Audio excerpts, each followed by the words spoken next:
ఇంత ఎండలు అసలు ఈ సంవత్సరంలోనే అనుకుంటా. నాకు తెలిసి అయితే నిజంగా చెప్తున్నాను, చాలా చాలా ఆంధ్ర తెలంగాణలో ఒక ఫుల్ ఎండలన్నమాట. సో పిల్లలకు హాలిడేస్ కూడా వచ్చేసినాయి ఆల్రెడీ. ఇంకా ఒక 20 డేస్ అయితే అయిపోయింది, కంప్లీట్ అయిపోయింది. ఇంకా 20 డేస్ అయితే ఉన్నాయి. పిల్లలని అయితే కాస్త జాగ్రత్త అబ్బా, ఎండలో తిరగనియద్దు, వడదెబ్బలు తగులుతున్నాయి, చాలా న్యూస్లలో వింటున్నాము. అండ్ పిల్లలకు బయట ఫుడ్ ఏది అసలు తినిపించొద్దు.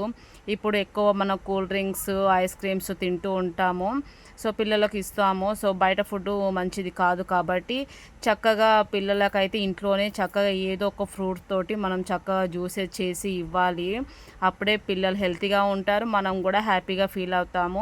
ఇది కొంచెం సమ్మర్ కదా, సమ్మర్కి కొంచెం ఈవినింగ్ టైంలో 5 o'clockకి అట్లా ఎటైనా పిల్లలని తీసుకుపోండి. ఎందుకు అని అంటే పిల్లలు ఎప్పుడు చూడండి స్కూల్కి మార్నింగ్ లేవగానే హడావిడిగా స్కూల్కి రెడీ అయ్యి స్కూల్కి వెళ్తారు. అక్కడ నుంచి రాగానే కాస్త స్నాక్స్ తినేసి అయితే చక్కగా ట్యూషన్కి కూడా వెళ్ళిపోతారు. టైం స్పెండ్ చేయడానికి మనకు కుదరదు, వాళ్ళకు కుదరదు. కాబట్టి ఈ కొంచెం సమ్మర్లో కొంచెం చల్లదనము అంటే కొంచెం ఎండ తక్కువ అయిన తర్వాత ఈవినింగ్ టైంలో అట్లా కాస్త అలా బయటికి తీసుకెళ్తూ ఉంటే వాళ్ళకు కూడా చాలా హ్యాపీ అన్నమాట.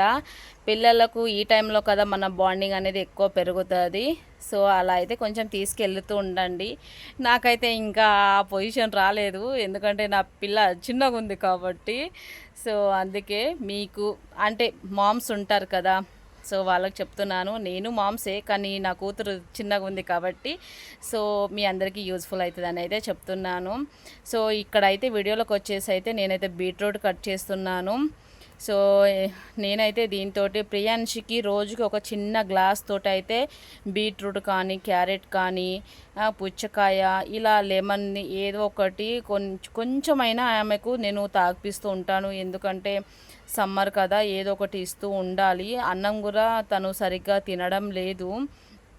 సో అందుకనే ఏదో ఒకటి చిన్నగా ఇలా ట్రై చేస్తూ ఉంటాను.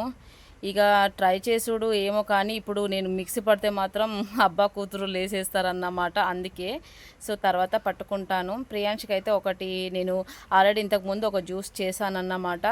సో అదైతే నేను పోయడం మర్చిపోయాను, లేస్తుంది కాబట్టి తనకు ఇప్పుడు కావాలి, మళ్ళీ లేచి ఏడుస్తుందా అని నేనైతే ఇలా ఐస్ క్రీమ్ డబ్బాలు మనకు మీషోలో తక్కువ రేట్లో ఉన్నాయి, ఒకసారి ఆర్డర్ చేసుకోండి. దీని గురించి కూడా నేను వీడియో చేశాను, వెళ్ళి ఒకసారి చూడండి. ఇలా ఐస్ క్రీమ్ డబ్బాలు చాలా తక్కువ రేట్లో వస్తున్నాయి. ఇలా చక్కగా జ్యూసెస్ మనం చేసి ఇలా ఐస్ క్రీమ్ లాగా కూడా చేసి వాళ్ళకి ఇవ్వచ్చు, జ్యూసెస్ లాగా కూడా ఇవ్వచ్చు. పిల్లలు చాలా ఇష్టంగా